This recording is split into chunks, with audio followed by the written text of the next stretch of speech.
Hello mga budang, welcome sa aming munting tahanan. Ayan ang aking Christmas tree. Grabing pagod dyan mga budang, ikabit.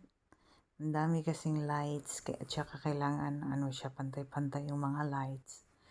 Kasi hindi maganda yung lighting ba tawag dun? Basta yun na yun. Lighting, basta, bahala kayo dyan.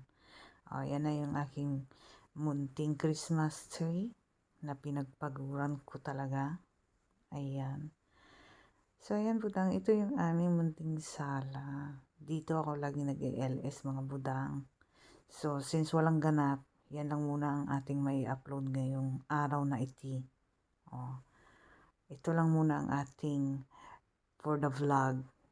So, ayan mga budang. Next time, itutour ko kayo sa aming munting tahanan. Char tour? Ano yun? Mansion. So, ayan lang ang gaganapan ngayon mga budang. Advance Merry Christmas all. At sana'y maging masaya ang Christmas nyo. Ayan. So, ito lang yung maiambag natin ngayon na video. Bye-bye!